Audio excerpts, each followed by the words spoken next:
Hello guys, welcome back to code Neeti. इस video में एक बार फिर से कोडिटा के बारे में डिटेल से डिस्कशन कर लेते हैं।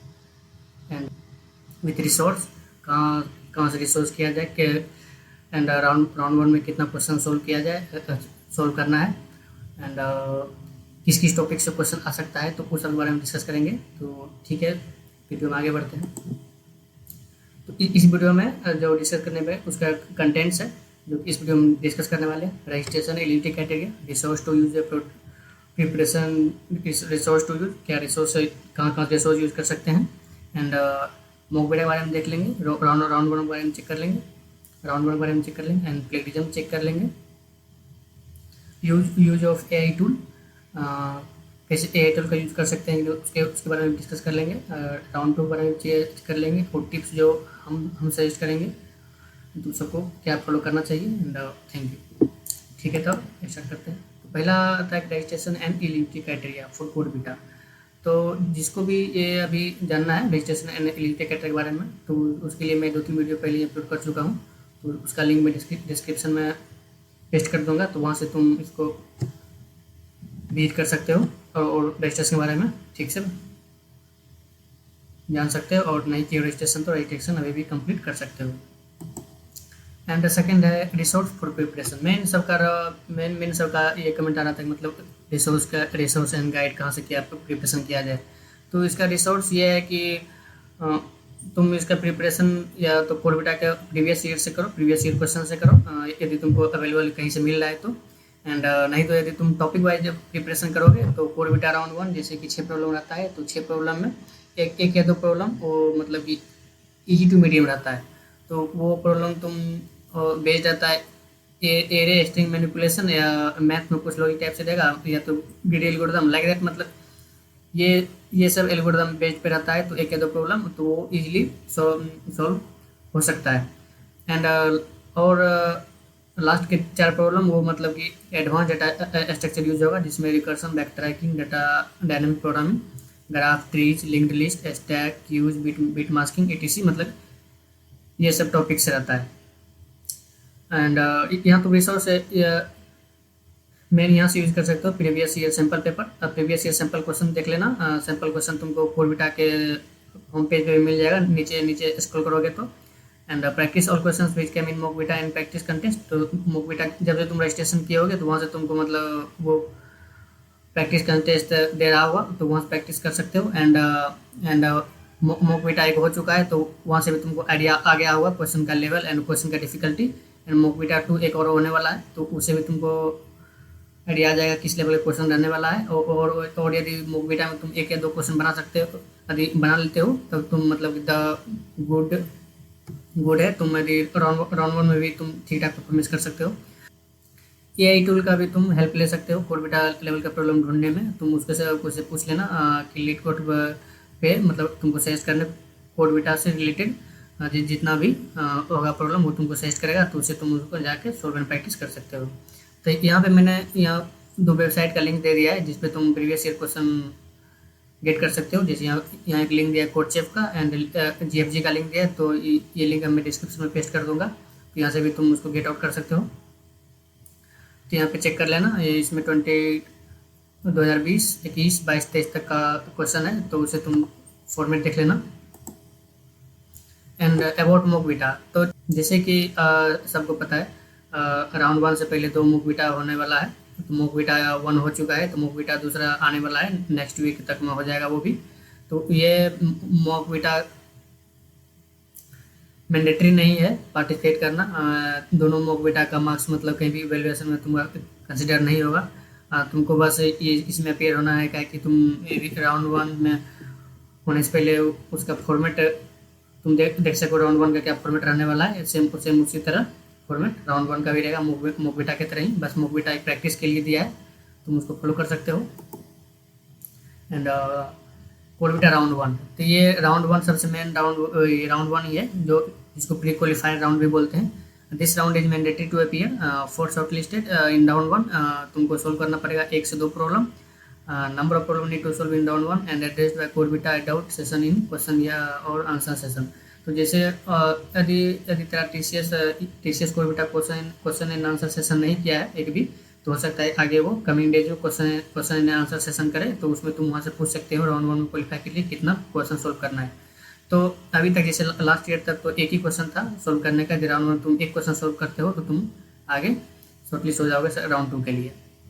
Try to solve your code unique and don't copy paste from anywhere. तो राउंड 1 में तुम यदि कोड कर रहे हो तो कोशिश करना खुद कोड यूनिक लिखने का, मतलब कि ये कोड तुम जो लिख रहे हो ऐसा ना हो कि मतलब कि वो कोड कहीं और अवेलेबल है, कहीं मतलब कोई वो कोड तुम किसी को शेयर कर दिए, ये सब नहीं करना। जैसे इस राउंड 1 में प्लेगियरिज्म चेक भी होगा, उसमें तुम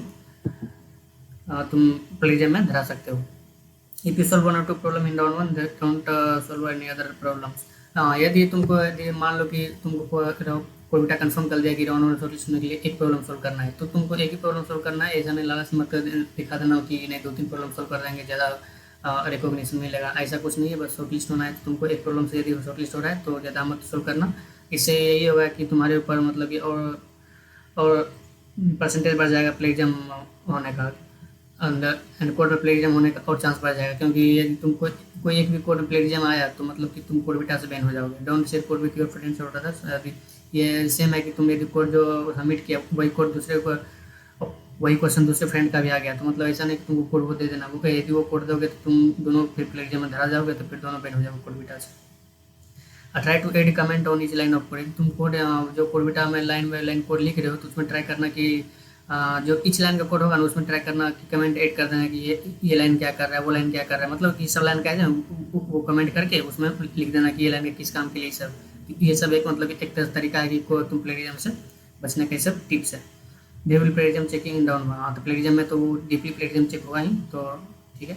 हाँ, ये है कि सबको मतलब कन्फ्यूजन रहता है कि राउंड 1 कोडबिटा मतलब कि ये बहुत बड़ा कंटेस्ट है, पूरे वर्ल्ड में होता है। तो ये राउंड 1 में जो है ना approx 2 to 4 lakh plus participant qualify करता, मतलब पार्टिसिपेट करता है। राउंड 1 में लगभग 2 से 4 लाख पार्टिसिपेंट करता है, बट सिर्फ इंडिया में क्वालिफाई करता है लगभग 10,000 के अंदर। जैसे कि 24 का डेटा है तो उस टाइम पे लगभग वही 2 to 4 लाख किया था पूरे इंडिया में, पूरे वर्ल्ड में 2 to 4 लाख पार्टिसिपेंट मतलब पार्टिसिपेट करता है। तो इंडिया में 24 में शॉर्टलिस्ट हुआ था ओनली 6,300 ओनली, मतलब कि राउंड 1 क्लियर कर पाया था। क्योंकि उस वक्त नया नया AI टूल आया था तो सब मतलब AI टूल का यूज करके कोड लिख रहा होगा, तो उसमें है कि बहुत सारा तो राउंड 1 प्लेगियरिज्म में ही बाहर हो जाता है, उसको बैन कर देता है।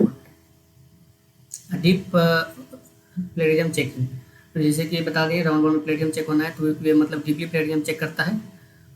तो इसमें तुमको ध्यान देना है कि राउंड 1 में यदि तुम राउंड 1 में कोई भी एक प्रॉब्लम में कोई भी एक कोड में तुम प्लेगियरिज्म में आ गया तो फिर तुमको वो मेल कर देगा एंड तुमको बस बैन कर देगा। फिर कोड बेटा तुम फिर हायरिंग प्रोसेस के लिए भी शॉर्टलिस्ट नहीं करेगा वो, मतलब वो मतलब मालूम कि तुम गया वो फिर तुम बैन हो जाओगे।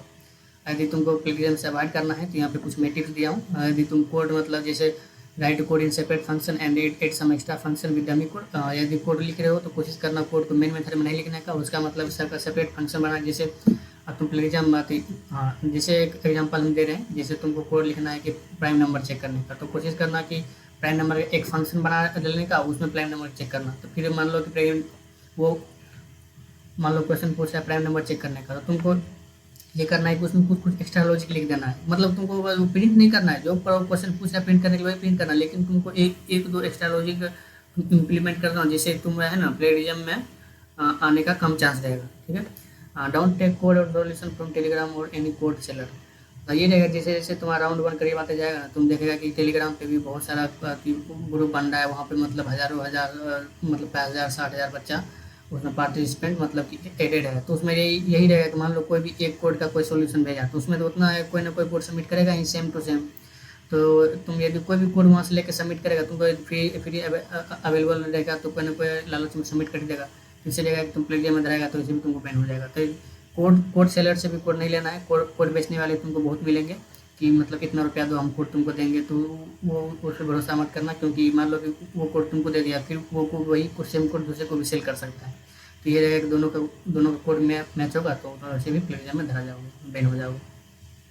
If you are taking help from any of your friends or seniors, make sure they didn't send the code to any other participant। मतलब ये है कि मान लो कि तुम्हारा कोड मतलब तुम किसी से हेल्प ले रहे हो कि तुम्हारा दोस्त कोई कोड तुमको कोड लिखने में हेल्प कर रहा है या किसी सीनियर से तुम हेल्प कर ले रहे हो, तो कोशिश करना है कि वही कोड किसी और को वो ना हेल्प कर दे, मतलब कि सेम कोड किसी को आया तो वो क्या ना कर दे, या जिससे कि अनप्लेगरिज्म आने का भी चांस हो सकता है। And don't take code from AI tool directly और copy paste code from any AI tool directly. तो एआई टूल से डायरेक्ट कोड नहीं लेना है, जैसे कि तो सबको पता है कि CodeVita open book contest है, तो एआई टूल से डायरेक्ट कोड पेस्ट नहीं करना है। Use of AI tool to writing code, यहाँ पे इसके बाद एआई टूल के बारे में बात कर लेते हैं, मतलब कि एआई टूल यूज़ करते हैं और मतलब किस हिसाब से कर सकते हैं।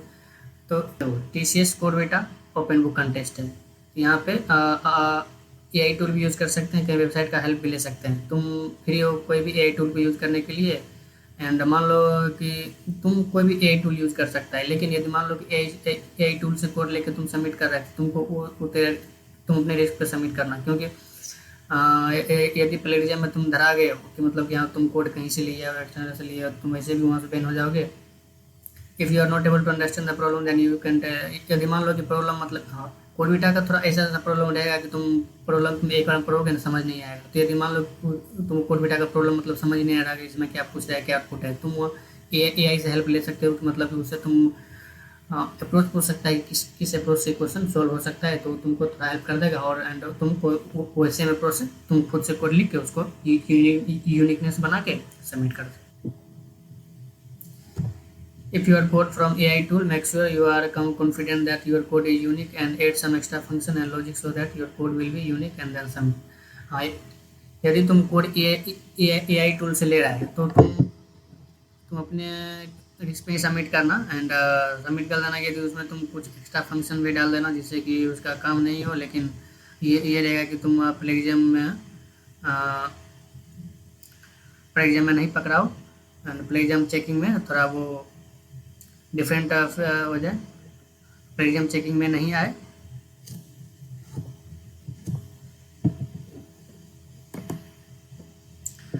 राउंड जैसे तुम राउंड 1 में कुछ प्रॉब्लम सॉल्व कर देगा, तो फिर एक वीक के बाद तेरा रिजल्ट आ जाएगा। रिजल्ट में तुमको रैंकिंग वाइज रिजल्ट आएगा, तुम कितना रैंक आया है, तो उसमें चेक कर सकते हो रैंक। यदि रैंक आ गया तेरा, तो मान लो कि तुम ये है कि राउंड 1 क्वालिफाई हो गया, तो फिर राउंड 2 के लिए तुम एलिजिबल है। तो राउंड टू में भी राउंड 1 के तरह ही है, जिसमें 6 प्रॉब्लम रहता है।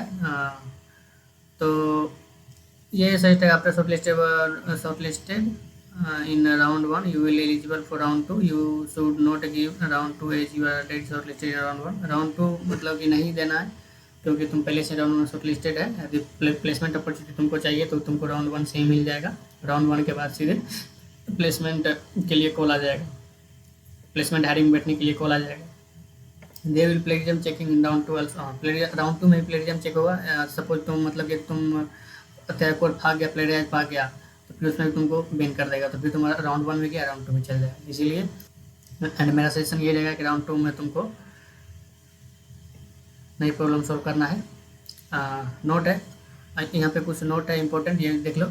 After completion of prize ceremony of CodeVita 2025 all the shortlisted in round 1 participant will get mail to choose exam city for taking TCS tag test.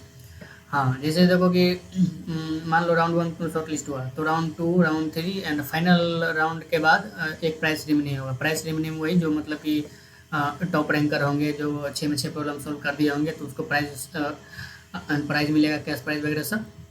उसके प्राइस सेरेमनी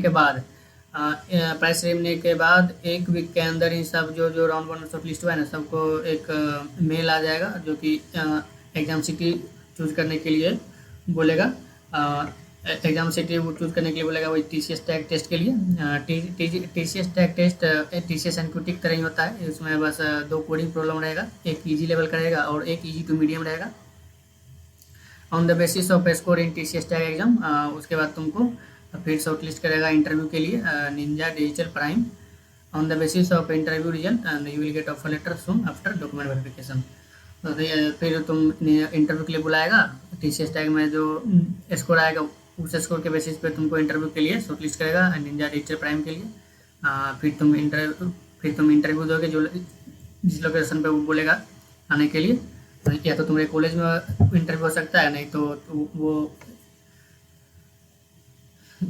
जो तुम नियरेस्ट टीसीएस ऑफिस सेलेक्ट किए होगे कोरबिटा profile में, उस location पे बोलेगा interview आके देने के लिए, तो फिर वहाँ पे इंटरव्यू देगा। यदि इंटरव्यू में तेरा परफॉर्मेंस ठीक रहा तो फिर वो डॉक्यूमेंट वेरिफिकेशन करवा लेगा। डॉक्यूमेंट वेरिफिकेशन के बाद जल्द ही वो ऑफर लेटर रिलीज कर देगा। टिप्स फ्रॉम माय साइड, तुमको बस यदि राउंड 1 में शॉर्टलिस्ट होने के लिए एक प्रॉब्लम चाहिए, तुमको एक ही प्रॉब्लम सॉल्व करना चाहिए। ज़्यादा मतलब लालच में नहीं पड़ना है। क्या है कि तुमको यदि तुम राउंड में शॉर्टलिस्ट हो गया तो तुम एलिजिबल हो जाएगा टीसीएस हायरिंग प्रोसेस में बैठने के लिए। If you shortlisted in round 1 you should start preparation for tag test and interview as well. जैसे कि तुम यदि राउंड 1 में शॉर्टलिस्ट हो गया, तुम्हारे पास मतलब कि अप्रॉक्स 2 महीना का टाइम बच जाएगा। तो 2 महीना में तुम अच्छा से TCS tag test and interview के लिए प्रिपरेशन कर सकते हो। टीसीएस टैग टेस्ट इजी होता है, इसके बारे में भी जरूरत पड़ा तो हम बाद में भी अच्छा डिस्कशन कर लेंगे। तो अभी तो फिर फिलहाल राउंड 1 में शॉर्टलिस्ट होना है। That was in this video. Thanks for watching. If you found this video helpful, please like and subscribe for more such content. If you still have any doubts related to Corbita, please comment below. तो उसको हम comment में reply करके sort out कर देंगे। ठीक है, मिलते हैं अगले वीडियो में। कोड नीति।